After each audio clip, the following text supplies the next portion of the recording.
চোখ বন্ধ করো। এক মুহূর্তের জন্য এই পৃথিবী থেকে বের হয়ে এসো। ভাবো এই মহাবিশ্বে তুমি কে? শুধু একটি শরীর? নাকি শুধু একটি মস্তিষ্ক? নাকি এর থেকেও বড় কিছু?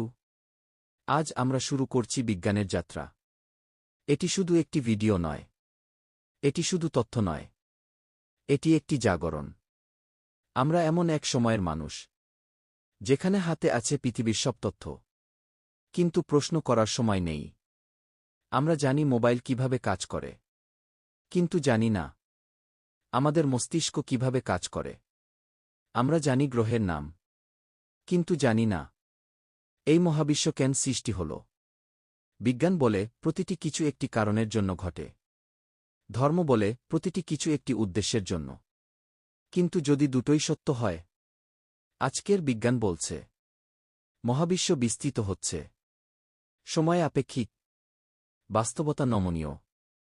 আর 1000 বছর আগে ধর্ম বলেছে সময় একদিন ভেঙে যাবে, আকাশ মুড়ে যাবে, বাস্তবতা বদলে যাবে।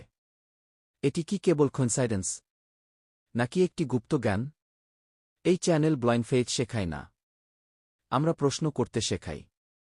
আমরা প্রশ্ন করি, আমরা কেন এখানে আছি? সময় কি? চেতনাই কি সবকিছুর মূল? ভবিষ্যৎ কি আগেই লেখা আছে? মৃত্যু কি শেষ, না একটি ট্রানজিশন?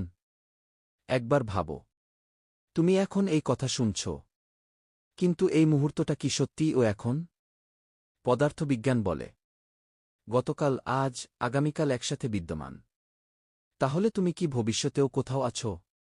সময় হয়তো ঘড়ির কাঁটা নয়। সময় হয়তো একটি সিস্টেম। আর সিস্টেম থাকলে নিয়ম থাকবে, প্যারাডক্স থাকবে, লুপ থাকবে। ভাবো যদি তুমি অতীতে ফিরে যাও আর নিজের সিদ্ধান্ত বদলে দাও, তাহলে তুমি কি আজও একই মানুষ থাকবে? এটিই প্যারাডক্স। প্যারাডক্স বিভ্রান্তি নয়, এটি একটি হায়ার আন্ডারস্ট্যান্ডিং এর ডোরওয়ে। আমাদের মস্তিষ্ক মাত্র 1.5 কেজি ওজনের একটি জীবন্ত যন্ত্র, কিন্তু এই ছোট্ট জিনিসটাই ভাবতে পারে। ইনফিনিটি, সময়, ঈশ্বর, মহাবিশ্ব। প্রশ্ন হল, মস্তিষ্ক কি চেতনা সৃষ্টি করছে, নাকি চেতনা মস্তিষ্ক ব্যবহার করছে? প্রাচীন ধর্মগ্রন্থ বলেছে মানুষ শুধু দেহ নয়, মানুষ একটি অবজার্ভার।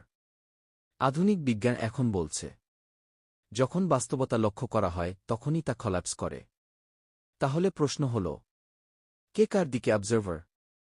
এই পৃথিবী, এই সভ্যতা, এই যুদ্ধ, এই প্রযুক্তি, সবই কি এভলিউশন, নাকি আমরা এমন কিছু দিকে এগোচ্ছি যা আগে থেকেই নির্ধারিত?